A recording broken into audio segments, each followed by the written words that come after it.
정치권은 요동치고 있습니다. 각 당과 대선 주자들마다 셈법이 복잡하게 얽혀있는 문제인데요. 여권은 대체로 환영한다는 입장이지만 야권은 개헌 찬반을 떠나 시기가 적절하지 않다고 비판했습니다. 취재기자 연결해 보겠습니다. 이강진 기자. 네, 국회입니다. 네, 자 정치권 반응이 궁금한데요. 일단 여야 공식 입장은 나왔습니까?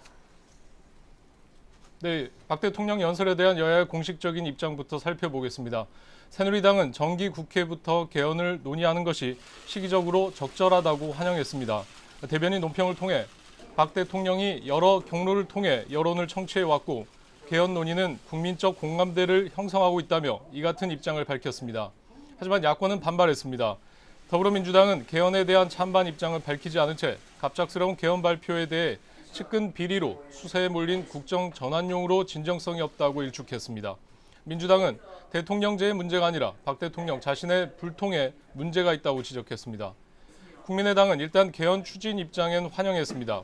하지만 시기와 의도에 의문을 제기하며 우병우 민정수석과 최순실 씨 등 대통령 측근의 국정농단을 덮기 위한 것이 아니냐고 반문했습니다. 네.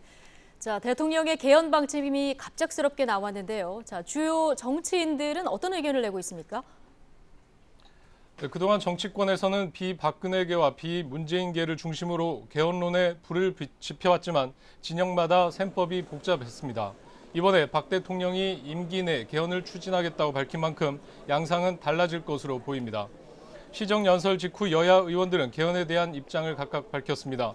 대표적인 친박계 새누리당 이정현 대표와 최경환 의원은 청와대가 개헌을 오랫동안 준비해왔을 것이며 국론을 잘 수렴해 적절히 추진하길 바란다고 밝혔습니다. 하지만 더불어민주당 추미애 대표는 갑작스런 개헌 추진 연설에 박정희 전 대통령의 삼선 개헌 모습이 떠오른다며 정권 연장을 위한 음모로 비춰진다고 강도 높게 비판했습니다. 민주당의 유력 대권 주자인 문재인 전 대표는 경제 살리기에 집중할 시기에 개헌을 꺼내든 건 또 다른 블랙홀이 필요한 상황이 온 거냐고 반문했습니다. 국민의당 박지원 비대위원장과 안철수 전 대표는 대선 1년을 앞두고 양당 체제에서 물리적으로 추진이 가능할지 의문을 드러냈고 남경필 경기지사는 박 대통령의 개헌 인식에는 공감하지만 정치적 이해관계에 따르면 안 된다고 말했습니다. 또 지난주 정계복귀 선언 때 제7공화국을 주장한 손학규 민주당 전 대표는 시대의 요구에 따른 것이라고 밝혔습니다. 지금까지 국회에서 YTN 이강진입니다.